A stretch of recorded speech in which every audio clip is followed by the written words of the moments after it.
안녕하세요. 비교 철학. 오늘은 이제 베임이란 사람의 이제 내용을 살펴보겠습니다. 일단 이 사람은 이제 비교 철학이 세계 평화에 기여할 수 있다고 보는데요. 이 평화의 조건은 무엇보다도 이제 공통된 이해라고 합니다. 여기서 이제 공통되었다는 것의 의미를 좀 생각할 수 있겠는데요. 보통 이제 공통되었다는 것은 차이를 인정하는 철학이라고 할 수 있겠죠. 차이를 인정하는, 달면 삼키고 쓱 맺는 게 아니라 차이와 다양성과 반대되는 것을 이제 포용하는 거죠. 이것을 통해서 이제 조화, 화합이 이루어질 수 있다고 봅니다.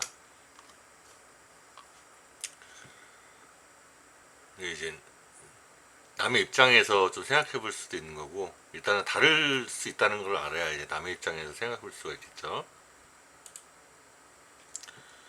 그다음에 이해라는 거는 이제 그 결국은 자기 입장에서 이해할 수밖에 없으니까 자기 입장에서 이해하더라도 다를 수 있다는 걸 이해하는 거겠죠. 그래서 우리나라 같은 경우는 뭔가 그 삼태극의 입장에서 이제 삼태극기라는 이제 천지인 삼재를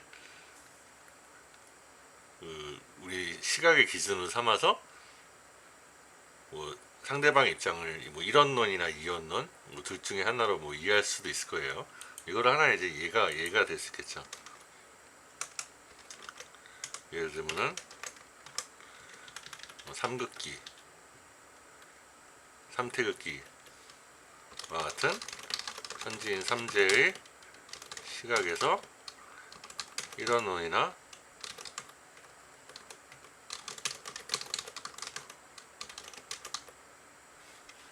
천지인 삼재 삼원론의 시각에서 일원론이나 이원론을 이해한다든가 이런 것들이 좀 이해가 될 수도 있을 거예요.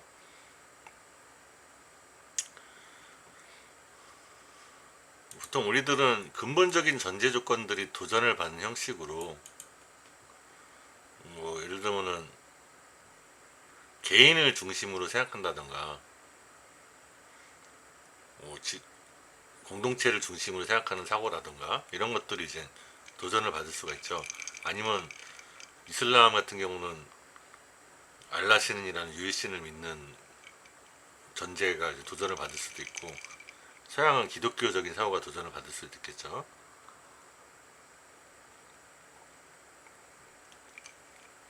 그래서 뭐 서로 상이한 문화권의 사람들이 처음 만났을 때 보통 처음에는 다른 사람들을 비합리적인 인간으로 간주합니다. 자기 기준에서 그런 거죠. 여기 좀 사례를 좀 적어봤는데, 옛날 어떤 학생이 답변한 게 암 말기에 죽음을 앞뒀을 때 돈만 추구하던 자신의 대전제가 깨지고 위협받을 때, 이럴 때 이제 대전제가 근본적인 존재 조건들이 도전받을 수 있다고 하는 노승환이라는 학생이 옛날에 얘기했네요. 뭐 예를 들면 이제 우리 길상사, 우리 저 여기 성대 근처 가까운 길상사라는 절에는 길상하라는 보살이 오랫동안 요정을 운영하던 술집을 운영하던 보살이었는데, 그 사람이 법정 스님에게 절을 이제 헌납하게 되는 거죠. 뭔가 이제 죽기 전에 자신의 이제 상식이 깨지는 거예요. 보통 종교에서는 그러니까 이제 상식이나 합리적인 거나 상식이나 합리적 일상적인 것들은 이제 사이비와 비사이비의 기준이 될 수 있는데, 보통 이제 상식에 의해서 비상식이 이제 깨지게 되는 거죠. 그 다음에 또 어떤 학생은 뭐 박혜민이라는 학생이 예전에 답변한 적이 있는데, 천주교가 조선에 들어왔을 때 신문제에 도전하고 또 유교국가인 그 정조 순조 시대의 사회상이 뭐 천주교를 박해하거나 할 때 김대군이 순교하거나 이런 것들이 이제 근본적인 전제 조건들이 도전받는 상황이라고 얘기하는 사례가 될 수 있겠습니다. 결국 이제 모든 문화는 결국 인간의 문화이고,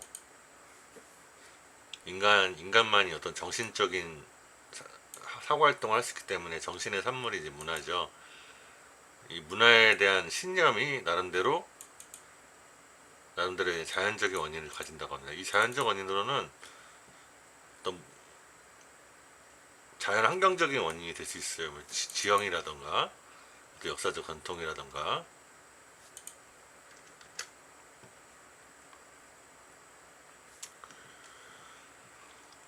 그 다음에 이제 문화의 비교는 옛날부터 여행자라던가 이민가 떠돌이 등에 의해서 수행되어 왔대요. 실크로드를 통해서 서양 여행가들이 이제 동양에 대해서 설명하기도 하고, 마르코 폴로가 동방견문록이라는 걸 작성함으로써 동양을 아주 옛날에 이제 서양에 처음 알리게 됐죠.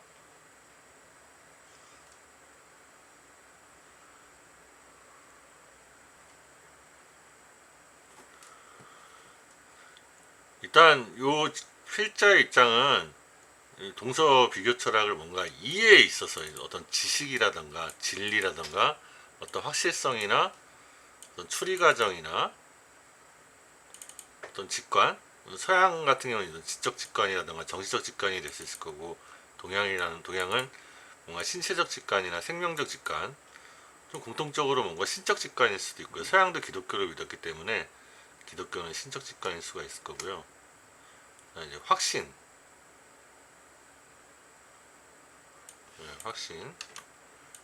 이제 일종의 이제 알밀 수도 있고 믿음일 수도 있겠죠.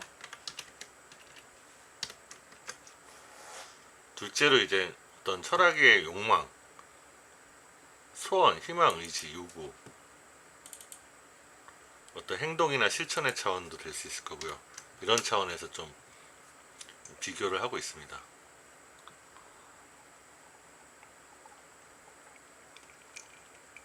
동서양의 모든 문명들이 결국 인간성에 상응한다는 어떤 인간 이해, 특정한 인간 이해, 지적인 인간을 지적으로 이해한다든가, 인간을 감성적이고 직관적이고 감정적으로 이해한다든가 신적으로 이해한다든가, 그런 거에 인간에 대한 이해에 상응하고 있다고 그래요.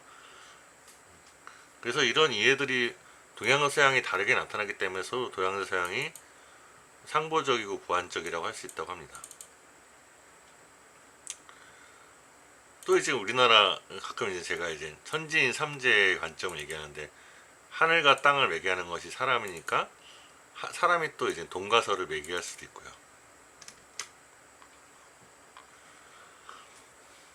크게 이제 서양인은 욕망을 추구하고 뭔가 의지 충족을 강조한다고 합니다. 인도인은 욕망을 부인하고, 서양인은 욕망을 추구하고 의지를 충족을 강조하고, 인도인은 욕망을 부인하고 의지 부정을 강조한다고 합니다. 중국인은 욕망을 그대로 수용하고 의지를 수용하는 것을 강조한대요. 중국은 이제 자연, 스스로 구랑 일종의 이제 도가적인 자연스러움에서 이런 이상이 나오겠죠. 아니면은 천명지의성, 그 중용에서 말하는 천명을 그대로 받아들이는, 여기서 이제 의지의 수용이 나오겠습니다. 서양인은 뭐 확실성과 명료성을 추구하고, 요거 전에 이제 서양인이 왜 욕망을 추구하고 의지를 충족하느냐, 보통 이제 이거는 서양의 알매의 욕구, 그리스 시대의 알매의 욕구라든가 근대 경험주의적인 기계론에서 자연을 베이컨의 아는 것이 힘이다, 막 이런 것 같은 자연을 지배하고 장악하려고 하는 시도에서 나타나고요.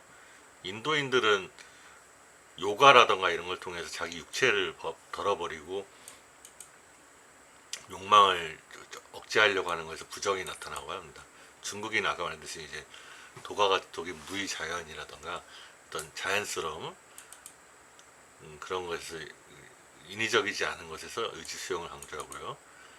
그 다음에 8번에 보면 서양인은 확실성과 명료성을 추구하고 뭔가 이제 그리스 때부터 나타난 이데아에 의한 수학적 알미라던가 지적인 직관이라든가 이런 것들 명확한 구별을 강조하는데요. 반대로 뭔가 이거에 반대되는 것을 모순으로 강조한다고 합니다. 그래서 X는 A거나 A가 아니며 두 가지가 될 수는 없다. 이게 모순율, 배중률을 견지하는 거죠. 반대로 인도인은 평정과 정지를 추구해서 요가를 통해서 마음의 안정을 추구하잖아요. 그리고 정신이 아트만이라는 개인의 정신이 브라만이라는 우주적인 원리하고 구별되지 않는 미구별성을 강조하죠. 그 다음에 이제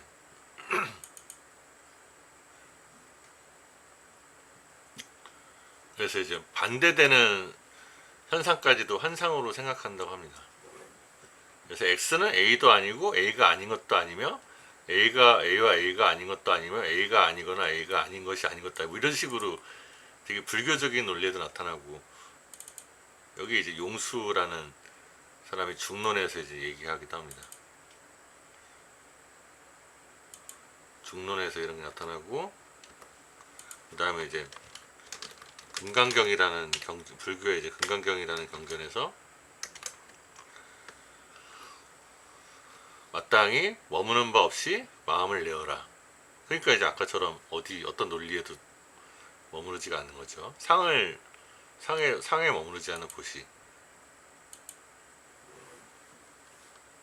이거는 이제 중국적으로 와서는 주역의 이제 음양사상과 결합돼서 음도 아니고 양도 아닌 것처럼 얘기가 될 수도 있습니다.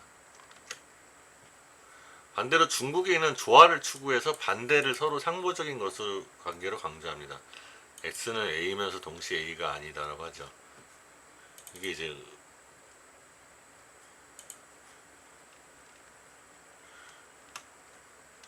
대표적으로 음양의 조화가 이것이고, 또 이제 성리학에서는 무극이면서도 태극, 이거 무극과 태극이 조화된 게 이런 궁극적인 원리죠. 서양인은 확실한 것이 플라톤의 이데아를 보시면 알 수 있죠. 영원한 초시간적인 형상이에요.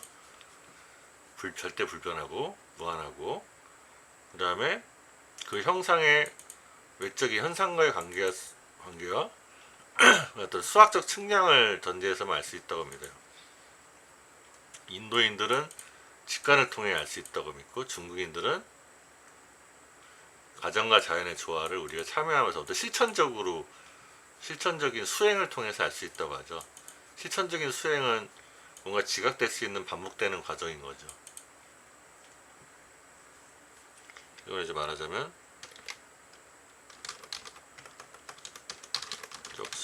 실천적 수양으로 보는 거예요.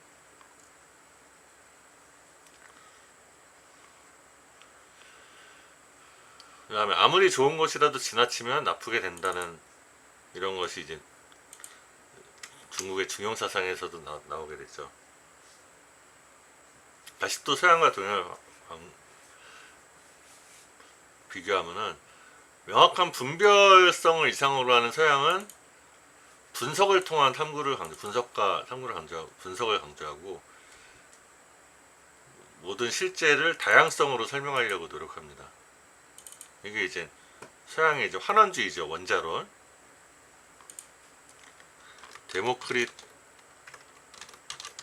원자론에서 비롯된 환원주의입니다. 부분의 합은 전체가 되는 거죠. 전체는 부분의 합 이상이라는 게 이것과 반대는 유기체론이라고 할 수 있습니다. 전일주의죠. 이것은 공동체주의의 기원이 되고요. 그 다음에 인도는 모든 차별성으로부터 자유로운 마음의 평정을 이상으로 삼아요. 불교의 평등 사상이라든가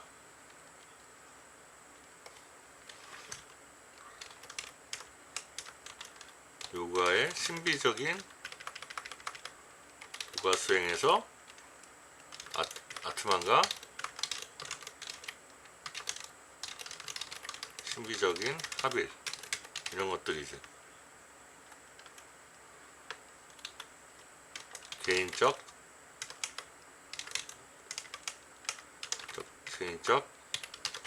자아와 브라만이라는 우주적, 네, 심리적인 합의. 또 불교의 어떤 평등사상, 불교의 평등사상은 모든 것들이 공하기 때문에 모든 것들은 평등한 거죠.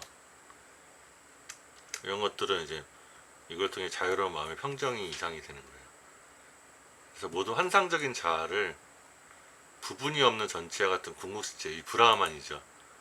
브라만과 일치시키려는 요가 수행 강좌입니다. 이 브라만. 그다음에 중국은 모든 것들을 상보적으로 본대요. 이거 이제 음양의 조화인 거죠. 중국은 모순된 개념이 어떤 생략된 유추론에 의한 이제 논증이 아니라 논리적인 논증이 아니라 비유적이고 유비적인 유추로 추리를 함으로써 전체 없는 부분 없는 전체를 이상하는 이런 완전히 자가당착적 인도 철학을 염두에 두는데요. 인도만큼 극단적이지 않고 여기에 사로잡히지 않으나 반대되는 것을 상부적으로 보는 견해로 극단적으로 표현될 수 있다고 합니다. 이 사람은 드디어 우리 한국인에 대해서 얘기하는데, 한국인은 일찍부터 고대 중흥 문명의 이상들을 흡수해서 우리나라 이제 전통 유불도가 그렇죠.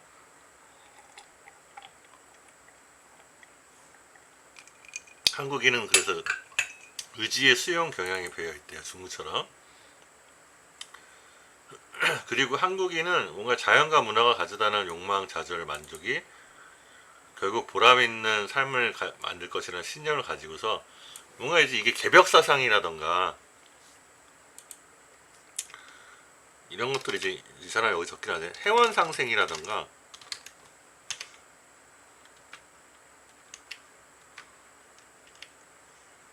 해원 상생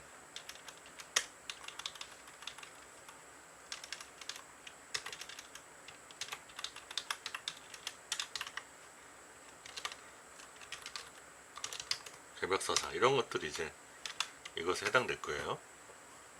원한을 풀고 서로 생각하게 해주는, 그래서 이제 만족하게 살려는 의지를 가진다고 합니다. 그 다음에 이제 하나님 철학은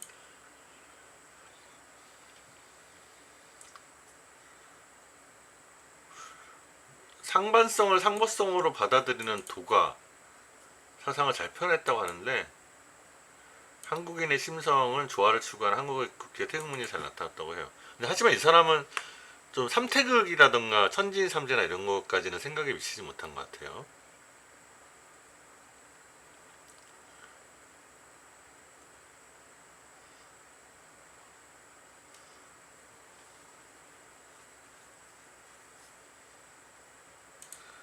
대신 이제 한국인의 어떤 긍정적이고 진취적인 사고는 뭐 홍익 인간에서 또 볼 수도 있겠죠. 사실은 요 하나님, 하늘 이런 것들은 삼신일체와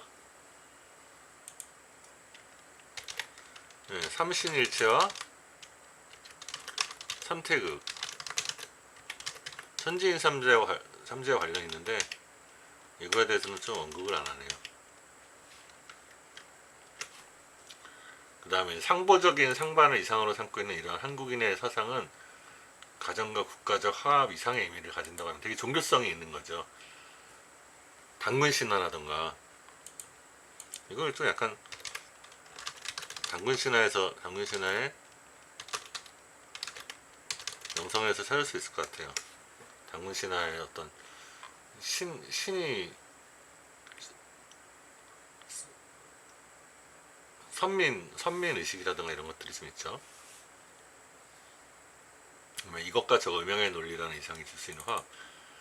음양과 관련대로 이제 여기 제가 이제 언급했지만 천지인 삼재의 삼태극이라든가 또 삼원적 사망성의 논리, 한국 철학의 어떤 고유성으로서 천부경 같은 경전들에 나타나는 3.1신고 같은 경전들이 나타나는 이런 것들을 이 베임이라는 철학자가 좀 생각했으면 좀 낫겠죠.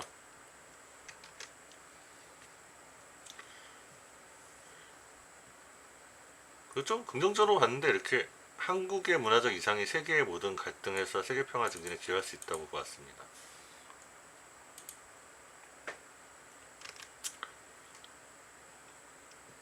네, 이걸로 마치고 다음 시간에 이어서 하겠습니다. 감사합니다.